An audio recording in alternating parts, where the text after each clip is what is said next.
William Dumas அப்படிங்கிற ஒரு எழுப்புதல் வீரன். பேர் சொல்லுங்க. டுமாஸ். டம்முன்னு வெடிக்கிற மாதிரி மண்ணில் வச்சுக்கோங்க. ஏன்னா பேரெல்லாம் ஞாபகம் வைக்கிறதுக்கு ஏதாவது சொன்னால் தானே மைண்டில் ரீட் ஆகுது இல்லை. வில்லியம் டுமாஸ் ஆப்பிரிக்கா தேசத்தில் கர்த்தருடைய ஊழியத்தை செய்த ஒரு பெரிய அசைவை கொடுத்த ஒரு கர்த்தருடைய தாஸ். அவருடைய ஹைட் எவ்வளோ இருக்கும் தெரியுமா? 4 அடி உயரம்தான். எவ்வளோ அடி? 4.5 feet தான். ஆமாம். அவர் வாலிபனாக இருந்தபோது ஒரு மெத்தடிஸ்ட் சர்ச்சில் போய் அபிஷேகம் பெற்று ஆண்டவரால் நிரப்பப்பட்டார் வசனத்தை கேட்டு. அதனால் அவருக்கு வில்லியம் டுமாஸால் அங்கே அந்த ஐயர்கிட்ட, அந்த ஊழியக்கார்ட்ட, எனக்கு ஊழியம் தாங்க, எனக்கு ஊழியம் தாங்கன்னு கேட்டுகிட்டே இருந்தேன். ஊழியம் தாங்கன்னு கேட்டே இருந்தேன். உடனே அந்த தேவ மனுஷன் சொன்னார், எப்பா நீ இப்போ தானே வந்திருக்க, இப்போ தானே அபிஷேகத்தை பெற்ற, அதுக்குள்ளே என்னப்பா ஊழியம்னு சொன்னால் எப்படி? என்ன பாஸ்டர் மாதிரி எப்பயுமே நாங்கள் உடனே ஊழியம் கொடுக்க மாட்டோம். உடனே வந்த உடனே மைக்கு கொடுக்கணும்னா எப்படி கொடுக்க முடியுமா? நாங்கள் உங்களை நம்பி ஏதாவது செய்ய முடியுமா பாருங்கள். ஆமாம். ஆனால் உங்களை வச்சு தான் கர்த்தர் எழுப்புதலை தரப்போகிறார். உங்களுக்கு நம்பிக்கை வராது, பரவாயில்ல, இருக்கட்டும், ஒன்றும் பிரச்சனை இல்லை இல்லையா? உங்களுக்கு உங்கள் மூலியமாக எழுப்பு வரும். ஆமாம். இந்த கேர்ள்ஸ் இருக்காங்களே, கேர்ள்ஸ் இந்த லேடிஸோடைய ஒரு பெரிய விஷயம் என்னென்னா, அவங்க எதை சொன்னாலும் உடனே நம்ப மாட்டாங்க. என்ன? ஆமாம், கொஞ்சம் டைம் எடுக்கும், ஆனால் ஸ்ட்ராங் ஆகிடுவீங்க. அப்படி கொஞ்சம் டைம் எடுக்கும், பட் கரெக்டாக. இப்போ நீங்கள் நல்லா மேக்கப் பண்ணிவிட்டு வெளியே வருவீங்க, உங்களை நாங்கள் இப்படி கொஞ்சம் இறங்கி பார்த்துட்டா திருப்பி உள்ளே போயிடுவீங்க. அது உங்களுக்கே சந்தேகமாயிடும், சரி இல்லையோ அப்படின்ட்டு போய் பார்த்துட்டு. ஏன்னா உங்களுக்கு உங்கள் மேலே நம்பிக்கை கொஞ்சம் கம்மியாக தான் இருக்கும், பரவாயில்ல. ஆனால் கர்த்தர் உங்களுக்கு கொடுத்துட்டாருன்னா நீங்கள் ஸ்ட்ராங் ஆகிடுவீங்க. நீங்கள் அப்படிப்பட்ட போல்டான ஆட்கள். ஏன்னா பெந்தேகோஸ்தே நாளில் ஏறக்குறைய 120 பேர் இருந்த இடத்துல 90 பேர் உங்கள் டிக்கெட் தானே. இல்லை பாருங்கள், இப்போ கூட உங்களுக்கு நம்பிக்கை வரல பாருங்கள்.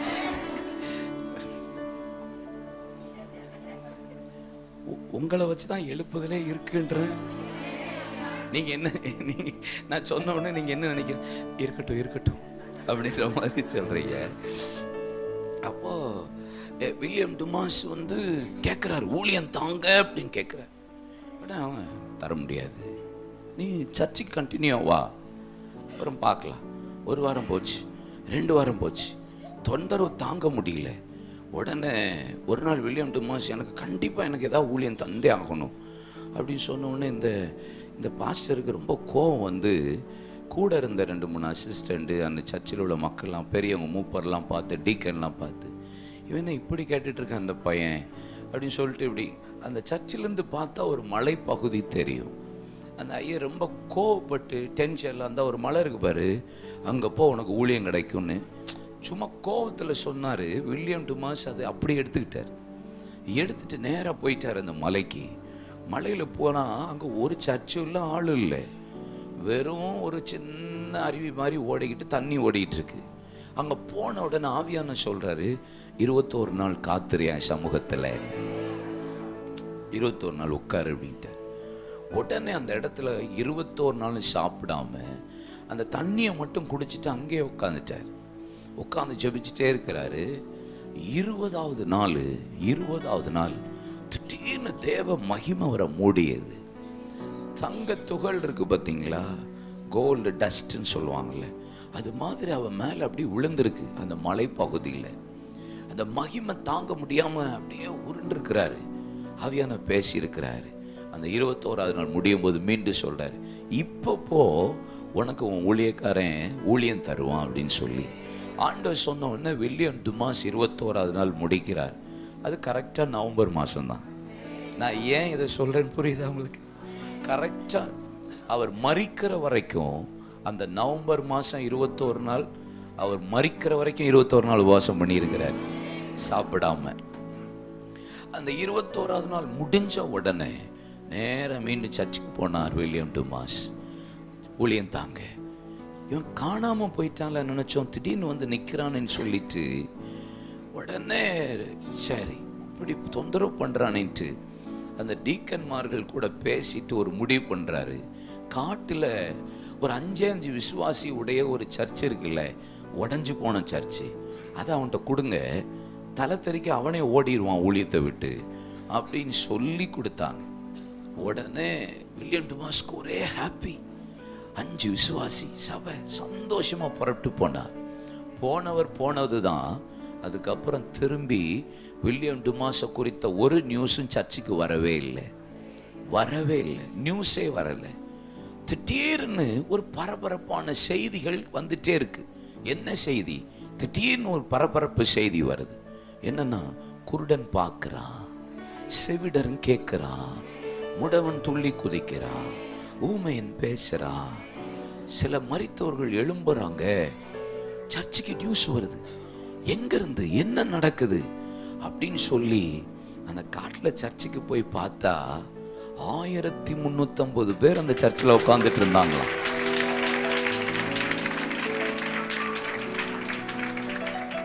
அல்லேலூயா. எவ்வளவு பேரு?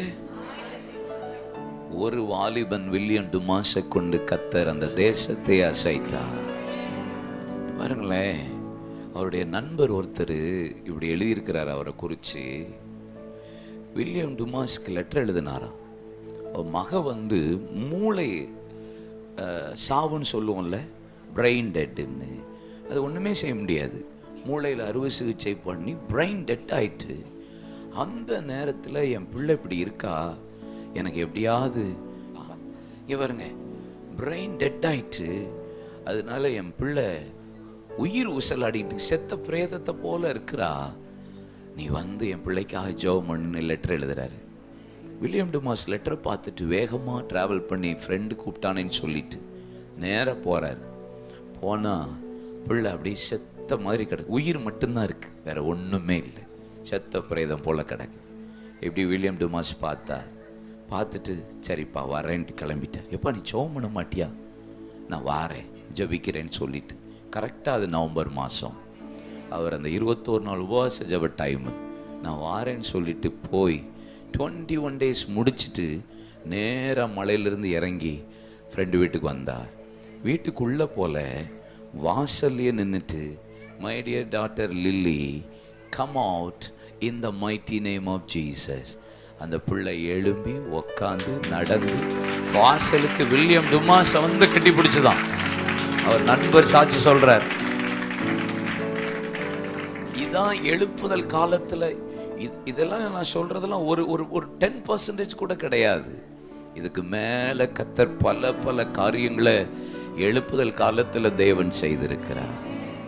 இது இங்க பாருங்க, நான் சொல்ற எழுப்புதல்ல நடந்த காரியம்லாம் ஒரு சின்ன இடத்துல சின்ன விதத்துல தேவன் தம்முடைய தாசர்களை பயன்படுத்தின விதம் புரியுதா உங்களுக்கு? அப்படி கர்த்தர் செய்தார். வில்லியம் சைமூர் என்கிற ஒற்றைக்கண் போதகர் அமெரிக்காவில் பெந்தகோஸ்தே எழுப்புதலுக்கு தேவன் பயன்படுத்தின ஒரு விலையேற பெற்ற பாத்திரம். 14 வருஷம் அவருடைய ஜபத்தின் விளைவுனால என்ன நடந்துச்சு தெரியுமா? அவர் பிரசங்கம் பண்ணிட்டு இருக்கும்போது கையே ஒருத்தனுக்கு கிடையாது. அவனை இப்படி பிரசங்கம் பண்ணிட்டு இருக்கிற, திடீர்னு அவனை பார்க்குறாரு. பார்த்துட்டு அவனை உத்து பார்த்து சொல்றாரு, ஸ்ட்ரெச் ஃபோர்த் யுவர் ஹேண்ட் அப்படிங்கிறார். அவன் கையில் stretch forth your hand in the name of Jesus-ங்கிறார் வில்லியம் சைமூர். அவன் விசுவாசத்துல இந்த கையே இல்லாத கையை இப்படின்னா கை வளர்ந்துட்டு